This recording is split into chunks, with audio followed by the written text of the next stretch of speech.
I am Dakota, and I will be your presenter for this panel. Rachel here will be recording in the background, helping me out as our moderator. She will be watching the chat. If you have any questions, just drop them in. She or I will help you. So, first pages. They should hook the reader in and entice them to want to read the rest of the book, right? That's the objective.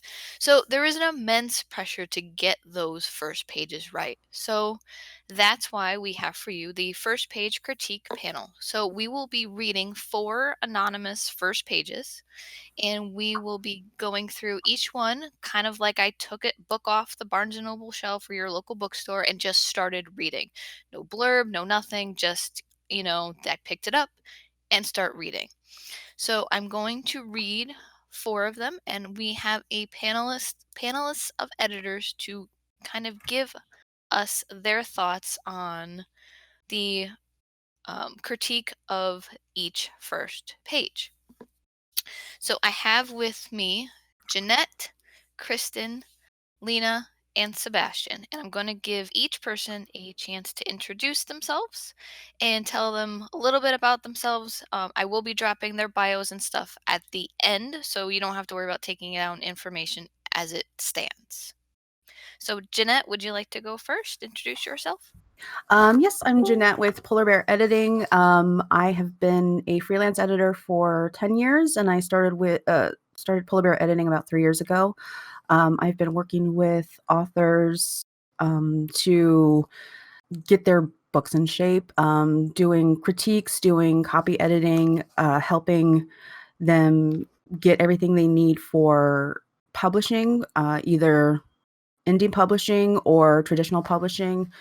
And I try to make the process of working with editors kind of smooth and easy and less intimidating, because a lot of the people that I work with are they've never worked with editors before. So it can be a little scary and intimidating. So I just tried to be um, informative and nice and just spend a lot of time speaking with people and answering questions. Awesome. And I forgot for a second. We did decide to ask everybody one kind of opening question to kind of get to know each individual that we're working with. So, Jeannette, what was the first serious story you wrote? The first serious story was a book I wrote when I was 14 about a girl who um, ends up getting HIV and accidentally killing herself at the end. So that's a little too serious for a 14-year-old, I think. But that was definitely the first one. Well, awesome. Wow. That was, I'm quite sure, a very powerful story for you to write as well as realize that that's where you wanted to go with that. I'm more of a science fiction and fantasy now. That was, there's always a process of figuring out what kind of stories you want to tell. And I decided that that was not the kind of story I wanted to tell. That is fair. Definitely a very strong subject. Yeah. Kristen, would you like to go next? Hi, yeah. Okay, so hi everyone. My name is Kristen Hamilton. I'm a fiction book editor, mostly for self-publishing authors. So fiction is a really large umbrella.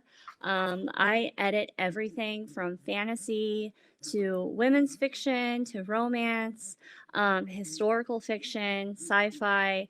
I even edit memoir, which is technically considered nonfiction, but because memoir it follows the same type of format and creative writing aspects of fiction, that I also edit memoir as well. So I started my business in 2012, and I've edited just over 400 books now, and many of those books, a handful of those books have gone on to become Amazon bestsellers in their respective genres. So that's something that I'm really proud of for my author clients. In my free time, I really like reading. Um, reading is really, reading is really my jam. So I'm always curled up with a good book. And I have 4 cats that are constantly all over me. I'm surrounded by 3 of them right now. So, so between reading for work or for pleasure and my cats, that's pretty much my life. Awesome. And what was the first serious story that you have written? Um, well, when I was a kid, I wrote a book about this girl and her horses, and actually in the sequel, the girl ended up dying. She got hit by a semi truck. Um, and she Oh, ended up going to heaven. So it was a really weird genre jump. Um, but um but the first actual serious book that I tried to the first serious thing that I tried to write was in college. I was in a creative writing workshop class, so everyone wrote a short story, and it was when it was your day to present your story, everyone else would critique work. And of course, as many editors and even authors know in this industry, if you are having your work edited by somebody, you are not supposed to get your feelings hurt by any type of constructive criticism. Well, this was my first experience having my work critiqued, and I handled it so poorly. I took everything personally. I didn't handle it well. But in that class, I actually found out that I really liked the part of critiquing others' works, and that is actually ironically, how I got my first taste of editing. So it turned out to be a good experience after all. awesome. Well, that's good. Lena, would you like to go next? Sure. Hey, everybody. I am Leyna Paige. I worked as a freelance editor as well as an acquisitions editor for Kindred Ink Press. I also have experience with marketing and sales. And so my niche with editing is really finding those parts in a book that I can market and sell. And if I can't, figuring out if there's a way that I can make it marketable, or honestly, if it's going to work at all. So that's kind of where I come from with my editing process. Awesome. Do you have a first serious work that you've written I that you'd like to do, share? but I feel so bad because it's all that, like Jeannette says, all the angsty teens. Um, It's a bit of Mine, a trend. again, like everybody else, my first serious story was back in high school, and it was a psychological dystopian thriller. And I think I told you guys my goal with writing is to eventually just traumatize people. So that was something that happened very early on. That actually was a story following, like, it opened actually with it opened and ended with the first verse of the Bible about darkness being over the face of the deep. And, it went on to where this character kind of unraveled what happened to the world, and how that was kind of, this is not anything against religion because I am religious. It's how that felt like a joke to her because everything was dark again. There's this whole thing, but it ended up winning the RISA Writing Fair for my district, state, and went on to nationals and toured the country. Wow, So yeah, angsty that's teens. awesome. Angsty teens for the win. All right. Sebastian, would you like to follow that? Well, it may be difficult to beat, but I have my own share of cringe, so don't worry. Hi, my name's Sebastian. I'm a science fiction writer and a developmental editor. Around 7 years ago, I told myself this writing thing, it can't be that tough. 70 rejections later and around 5 years of struggling, I got my first story traditionally published. Since then, I sold a couple more, but I also found out how difficult writing is. And in the process of trying to learn how to do this, right, but I participated in countless workshops, and I critiqued other people's writing as well. And at some point, they started approaching me and asking me to do it for money. So I've been doing this for a living ever since February last year. So it's an occupation. Now, onto my cringy teenage years story. The, the, the first serious story, or at least it seemed serious at the time that I wrote, was about a guy who had like a sword, but it was actually his spine. Please don't judge me. It was at the time when I read Lord of the Rings and watched like dark, gruesome movies.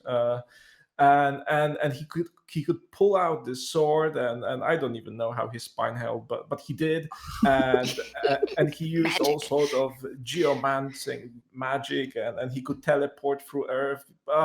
It had all sorts of cringy stuff. Anyway, that story had never got published, and no one except my father has seen it. So I'm quite proud of seeing it in my drawer. And there it will stay, maybe? Is that what Yeah, okay. till the end of time. I think everybody can we see it? I would love to see that actually. I will ask to have it burned with my remains. Aw. So sad. Well, maybe we can convince you one day to get the story out. Maybe adjust it a little bit and show it to the world. But thank you guys for introducing yourselves. So that is Jeannette, Kristen, Leyna, and Sebastian. So we're going to read the first critique submission. I'm going to read it all the way through, and then I'm going to give each individual a opportunity to comment and give their critique. So here we go.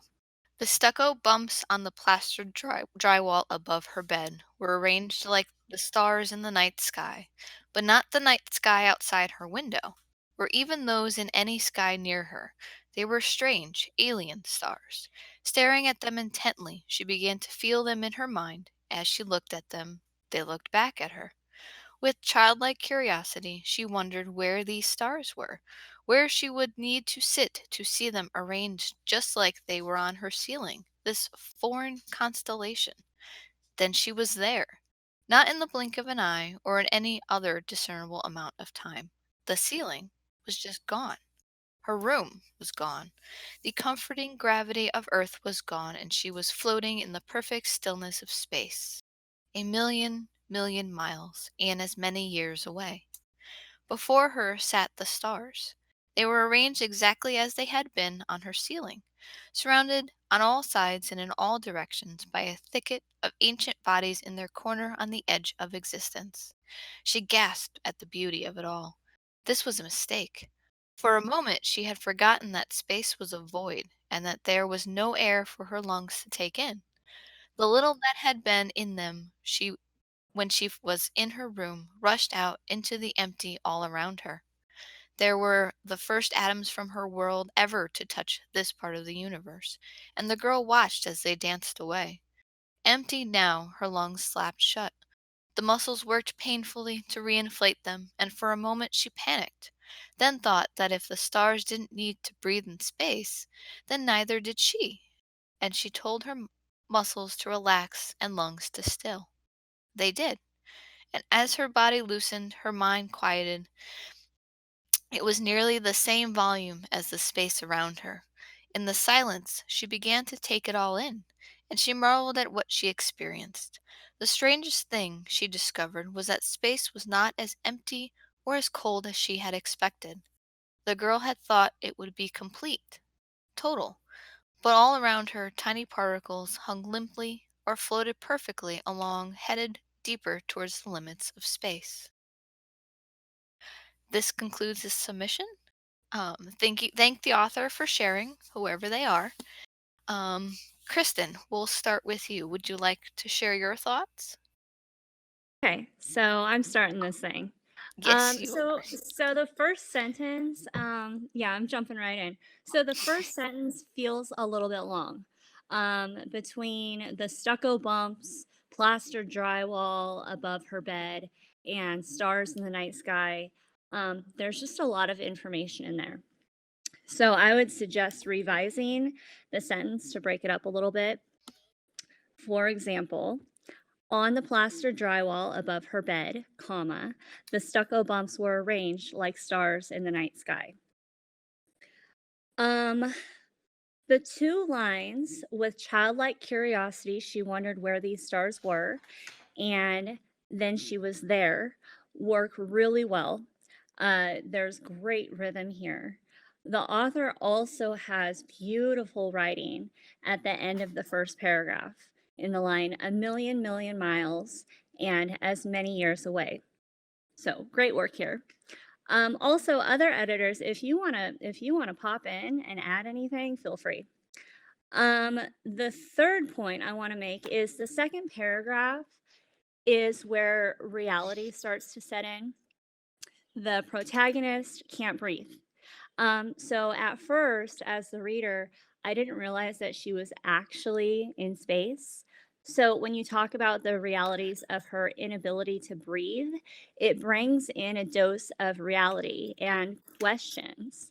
So as I'm reading this, I was actually wondering, okay, if she's really floating in space without a spacesuit, wouldn't her eyeballs freeze or something? Or, would her body implode?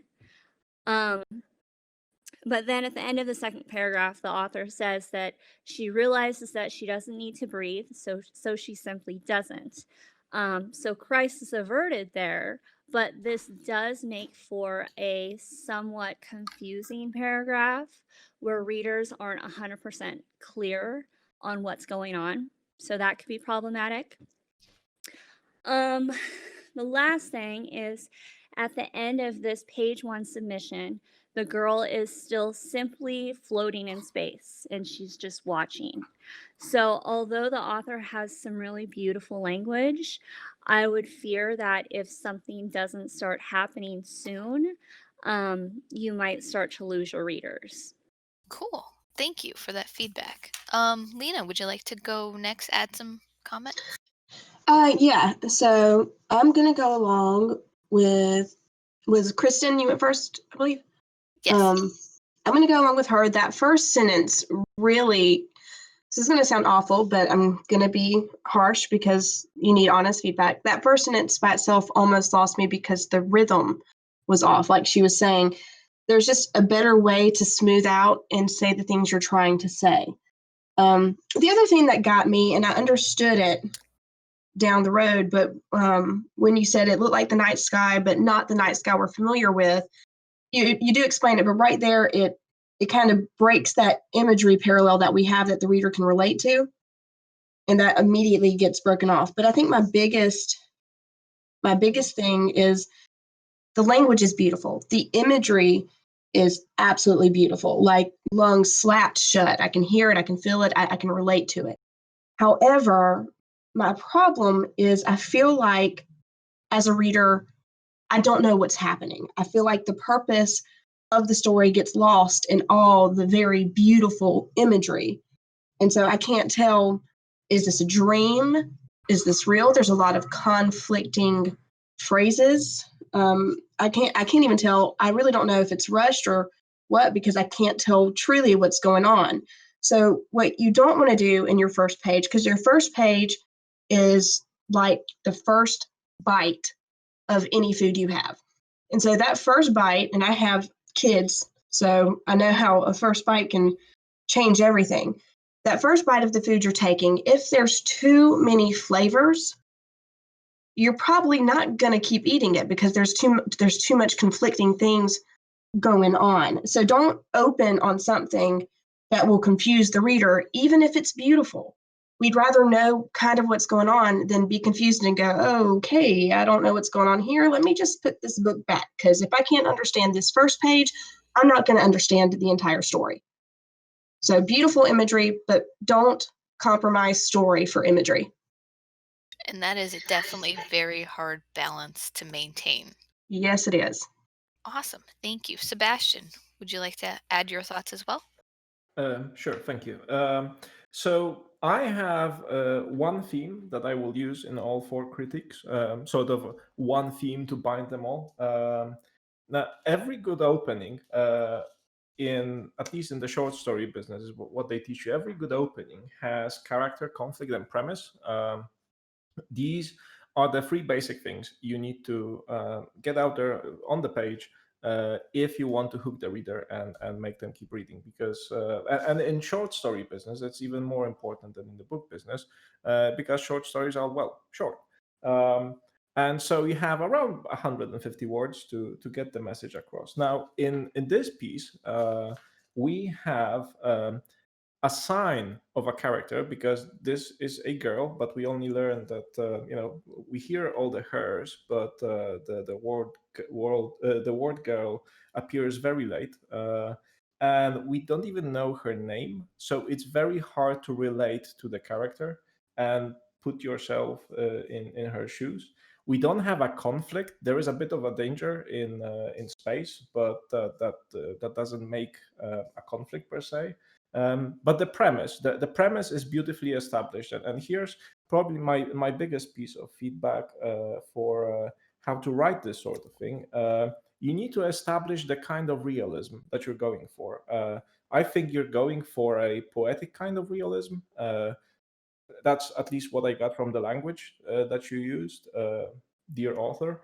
Um, but the way it's written right now, you have like bodily cues of the lungs clapping shut and everything around it, and the difficulty breathing, but that doesn't really contribute to this poetic kind of realism that I think you were going for. Now, if you were to rewrite the opening for something like I don't know, I'm making this up by the way, one flick of the light switch and all bumps on the stucco wall above her head turned into a night sky, and then one blink of her eyes and she was floating weightless, suspended in the center of some alien sky. If you went for that kind of language, it would be easier for the reader to understand what exactly this is that they're reading. Awesome. And that is definitely a good point. Jeannette, do you have something to add to that as well? I do. I guess I differ a little bit from the other editors in that I actually like the first line. I wouldn't say that it doesn't need any editing. Where the stucco bumps on the plaster drywall above her bed were arranged like, instead of saying the stars, I think constellations in the night sky would work a little bit better, because we're talking about an arrangement of the way the stars are. And another thing is I'm getting more of like an emotion from this. And the emotion is that there's kind of this, whoever the character is, there's this sadness, feeling a little bit of lost, just staring at the ceiling. And there's enough here that would make me want to read on to see what is going on, because I do get lost at the end, because it seems like what's happening is the character is lying in bed and just kind of staring at the ceiling and just kind of thinking about her life. And I just feel a lot of sadness in this. And where I get lost in the wording particularly is when we get to not in the blink of an eye or any other discernible amount of time, because the next line is the ceiling was just gone. And that does seem like a blink. So there's a little bit of, what's the word? Like it's not congealing. It's disagreeing with each other. And I'm also I get lost at the end. I will say that. But my mind was thinking, oh, it sounds like maybe she's meditating or like astral projection, without knowing anything else about the story. Like I just picked this book up off. If I was in like Barnes and Nobles and I picked this book off the shelf, I would get cues from the cover or the title of the book. And going into this, I have no cues. So it's hard to say what the story is or where it's going, but I do feel like there is enough here that would make me want to keep reading it to the next page. And I do really like, here's a few lines that I really liked. A million miles and as many years away. And the next one was a thicket of ancient bodies in their corner of the edge of existence. So I Definitely some would, beautiful lines. yeah, definitely. And I like this, the foreign constellation, this idea of foreign constellation, and there's just something other to explore and something enchanting and enticing.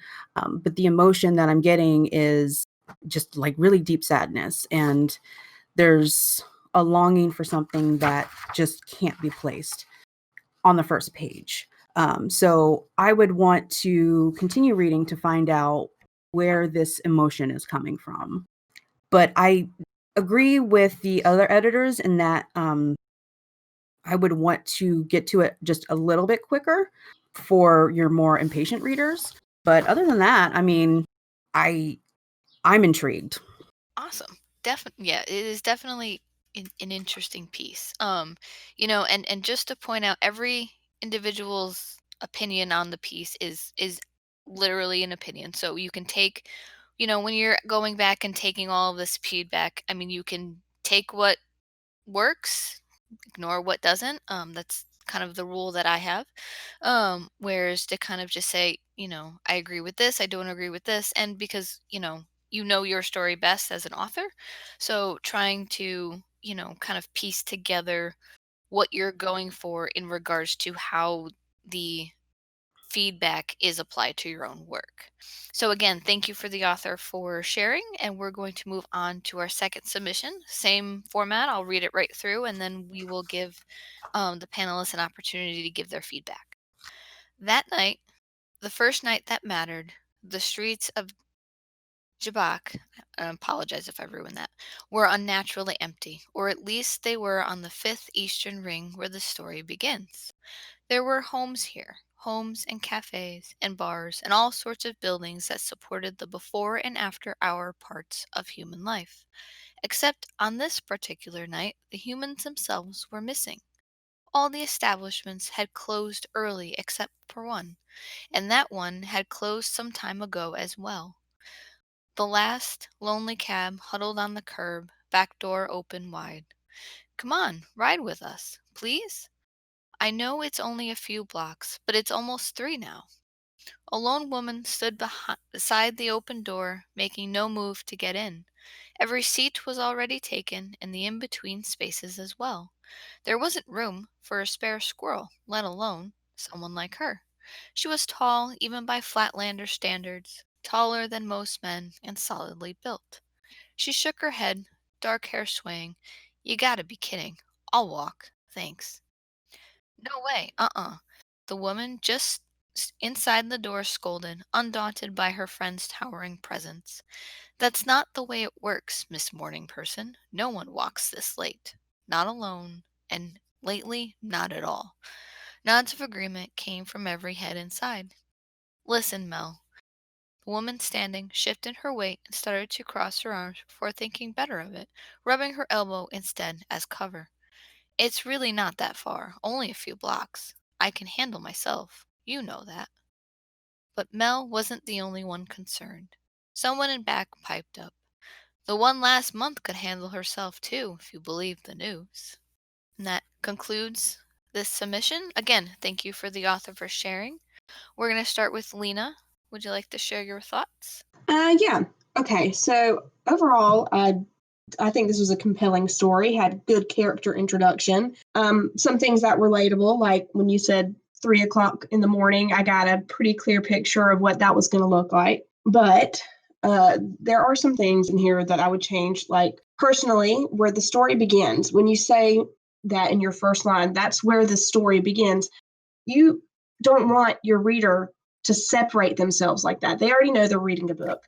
They know that they're reading a story. You don't want to take them out of it so early on in your book. It sounds almost very Aladdin, legend like you're telling a lore instead of a actual book. The other thing that I've noticed is, and this is something I learned from Dan Brown, is you're contradicting yourself a little bit. And what that means is you're saying, okay, so where there's humans missing, right? And then all of a sudden there's this group of people that are talking. Now, I understand that you're saying there's not a lot of people on the street, but that's one of the first promises you make to your reader, which is that promise is the humans are missing.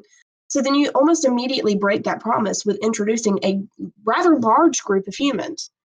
So what I would suggest is maybe saying nearly all humans were missing. I know that sounds a little bit picky, and that's because it is, but you want to make sure that the reader trusts you to give an answer at some point to every question or every promise that you pose. Like another one was when you said that one, like it was talking about the establishment, even that one had closed already. Well, what's that one? I don't know if I missed it, but if you're saying just even that one, I'm assuming it's the one they were just in, but that's still another very small question that goes unanswered that makes the reader not necessarily trust you. And so what my advice here is, being cryptic and mysterious can be great if there's like a true secret behind it, but don't be cryptic simply for the sake of being cryptic, because you have to make sure that, especially with that first bite of food, like I said, the reader can trust you with what you're going to give them, what you're going to deliver to them throughout the rest of the manuscript. Definitely. Okay, cool. Thank you, Leyna, for your feedback. Sebastian, would you like to go next? Sure. It's not a bad story and not a bad opening as far as openings go, because it has conflict. The fact that there's a cab, there's apparently some danger around, and you should get into a cab, but the protagonist doesn't want to. The premise is clearly established, but the only question mark that appears in the front of my eyes when I read this is who is the character? I'm guessing, well, it says here it's a woman, but why don't we hear about her name? This is one of the things I don't understand. Getting your hero's name in front of the readers should be one of the first things you do, because then it's easier to empathize with say Sarah or George or whoever, rather than just a tall woman with her dark hair swaying. So in terms of story structure, this is pretty solid, but I would advise for some stylistic changes. For example, when you look at the first paragraph,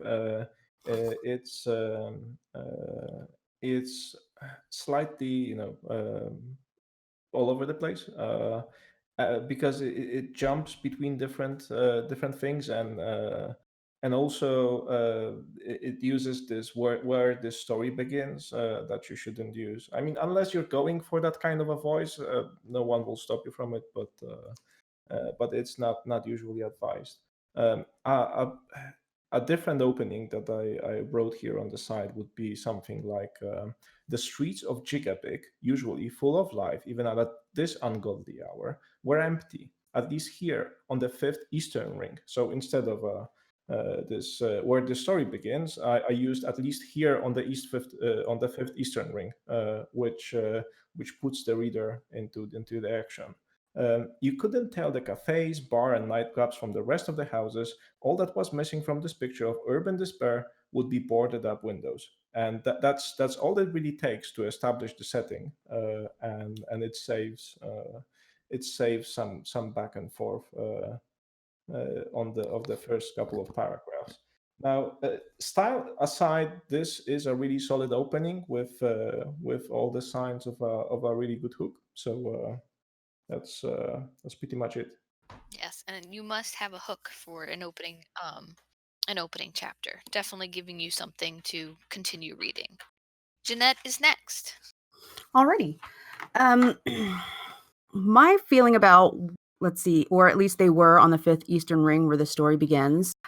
I'm actually kind of drawn to that imagery. I just imagine like this camera panning into this city that's kind of quiet and desolate.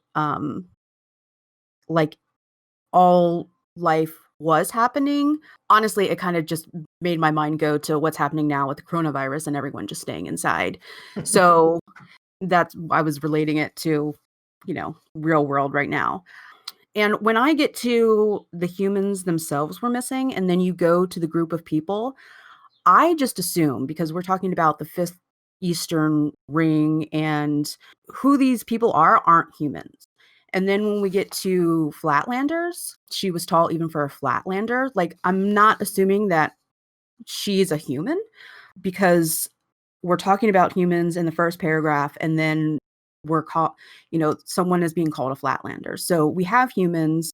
So wouldn't, it makes sense that whatever she is something other than that. So that's where my mind went. I find the last line, the one last month could handle himself too, if you believe the news. It's really kind of introducing this mystery and this warning, like whoever this character is, I'm assuming Mel. Wait. No, it's not Mel. No. Mel, Right. I see. It's the name that appears, but it's Right. not It's the name the woman's calling the other person. So, so she thinks she can handle herself, but her friends are concerned about her. Ooh, and I really like the imagery. There wasn't room for a spare squirrel. It was very amusing, but also I really felt the claustrophobia of her not wanting to get into this cab because it was just so cramped, and she's already like tall. So she just wants to handle herself. After the Eastern Ring, where the story begins, the line where there were homes here, homes and cafes and bars and all sorts of buildings that supported the before and after hours of human life. The line, there were homes here, and then homes and cafes and bars, I find a little redundant. So that can be reduced to just, there were homes and cafes and bars. And that sentence could be broken up a little bit. But there's just something very intriguing. It just seems like an apocalypse on a foreign planet. And I just want to know what is going on. I mean, in a good way. So I'm going to be turning the page to see what this Flatlander decides to do. If she's going to, break down and get in the cab, or if she's going to walk home and then something happens to her. So that's kind of where I am with this first page. Cool. Awesome.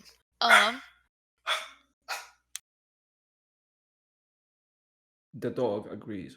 My dog obviously agrees. Kristen, would you like to go next? Okay, so it's my turn. Yes, I'm so excited because I really liked this piece.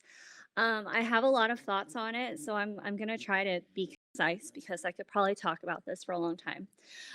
So first off, it grabs me right off the bat because there's an interesting narrative style right from the beginning with the lines "the first night that mattered" and "where the story begins." Which indicates that the narrator knows something that the readers don't. And this immediately piques my interest. And I'm sorry, Lena, but I'm disagreeing with you here. I know that you didn't like it, but I think it's really, really cool. And as long as you keep consistent with this narrative style throughout the manuscript, that would totally work fine. So that is, it's a really unique narrative style that I haven't really seen this a lot in a lot of the books that I've edited or even in a lot of the books that I've read. So this different thing is immediately like, okay, cool, what's going on here? So setting, you draw the author draws in readers with an intriguing setting. The humans themselves were missing, and the last lonely cab huddled on the curb, the back door opened wide. And it's like, okay, what is going on here? So that immediately piques reader interest. Really, really good. Dialogue. So that first line of dialogue, come on, ride with us. I know it's only a few blocks, but it's almost 3 now.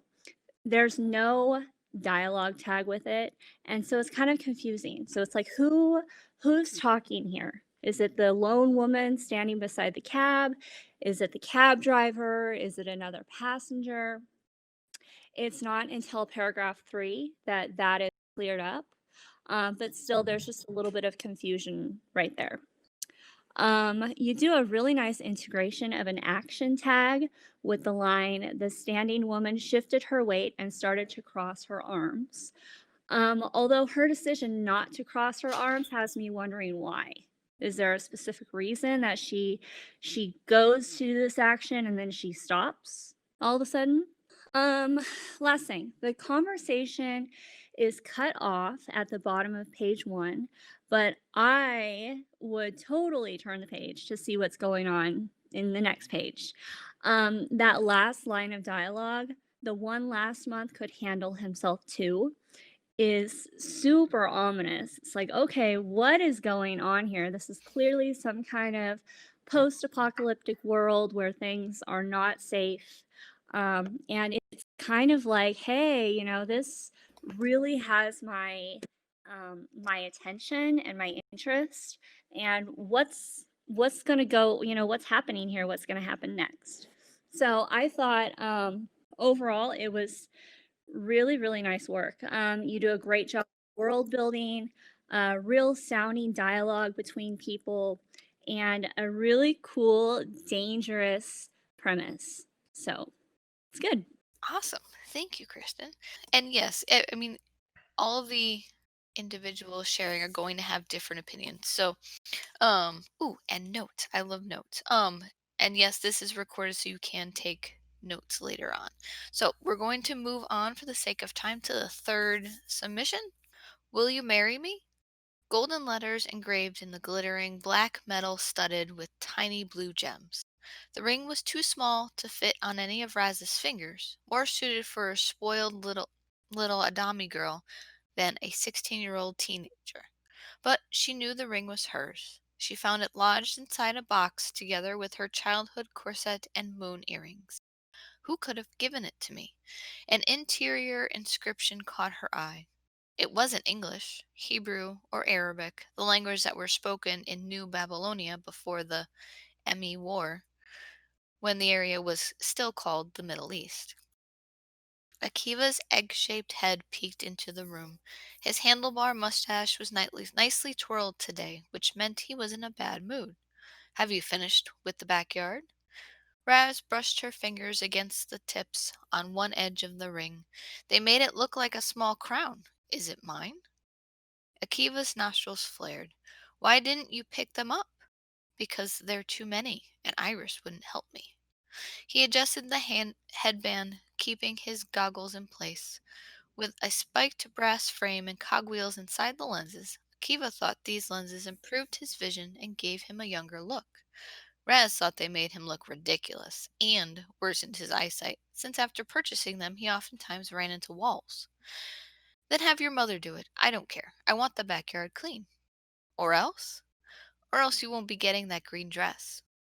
Raz's lips twitched upward. Was Akiva getting old? Compared to depriving her of dinner, this punishment was nothing. "Where's Mom?" "Clean up your goddamn yard before anyone sees it," he said, and slammed the door, making his glass insert rattle. And that concludes this submission. Again, thank you for the author for sharing. First up is Jeannette. Let's go with the stuff that was in her box.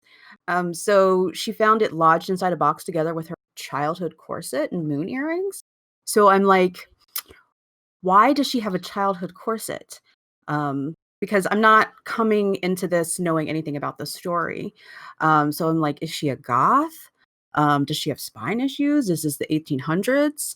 And by the time we get to he was keeping his goggles in place and with a spiked brass frame and cogwheels inside the lenses, I'm like, oh, this has a very steampunk vibe to it. So it seems like we're working our way into an alternate history with steampunk flavoring. And that really intrigues me just because I love steampunk. But where I get a little lost is when Akiva says, "Have you finished with the backyard?"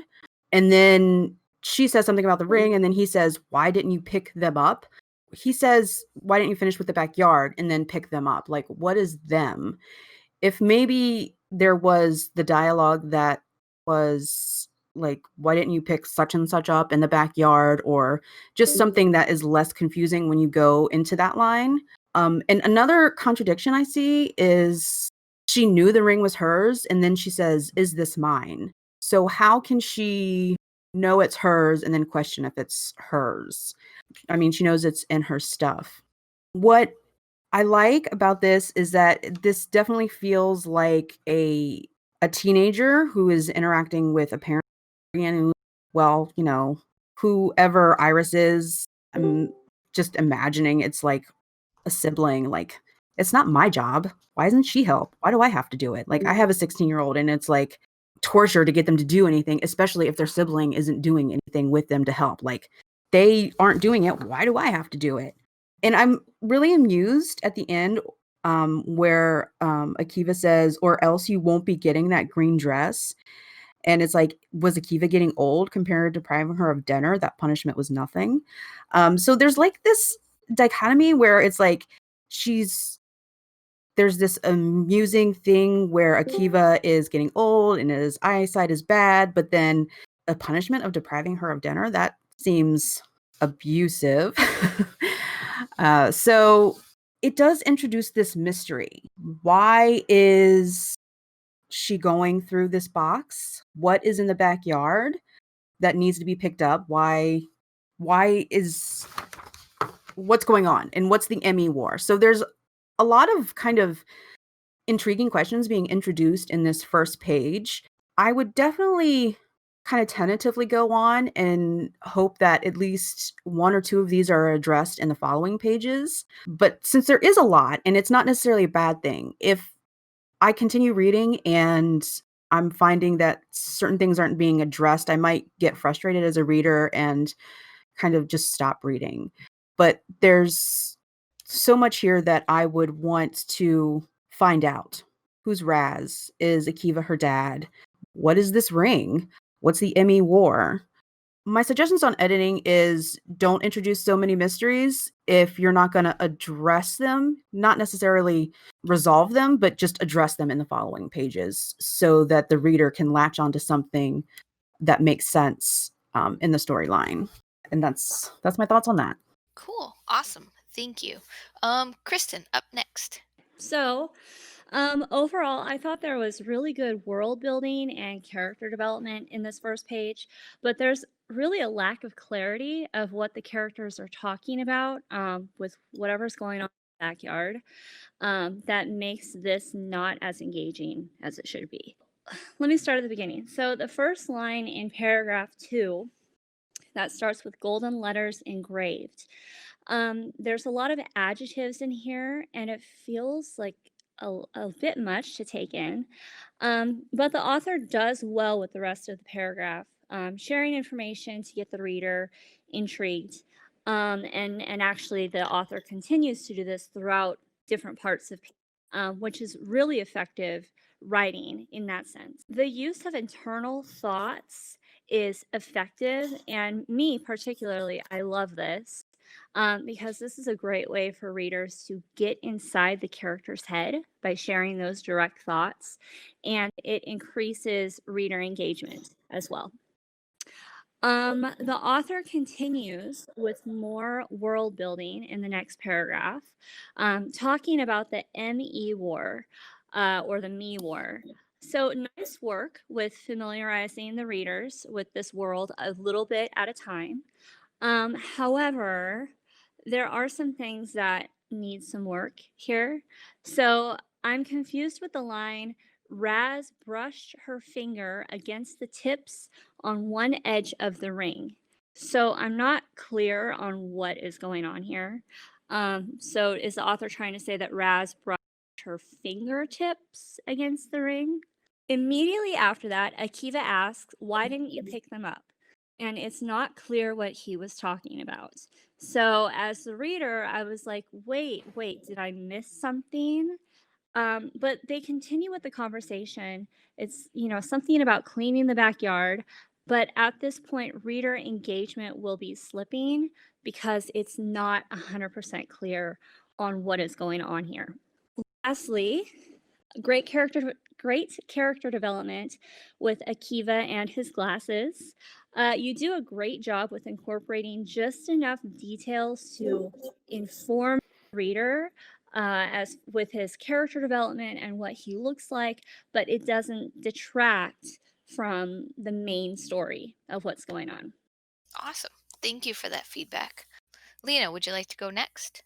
With this one, I agree with Jeannette and also Kristen. With the second sentence, technically the first sentence in the second paragraph, the golden letters engraved into the glittering black metal studded with tiny blue gems. First off, it's not really a full, complete sentence. Also, it's very heavy on consecutive descriptive words. It needs to be ironed out. It does give us a picture, but it's really just shoving the picture in our face. So you've got to be careful with that. But other than that and a few grammatical and craft errors, I felt that the story was very intriguing, very immersive. I immediately love the ridiculousness of Akiva. I don't know why he's automatically my favorite character, just because he seems a little bit off. His glasses sound awesome, even if they are impractical. I'll take them. But other than that, yeah, it was that second sentence that really got to me.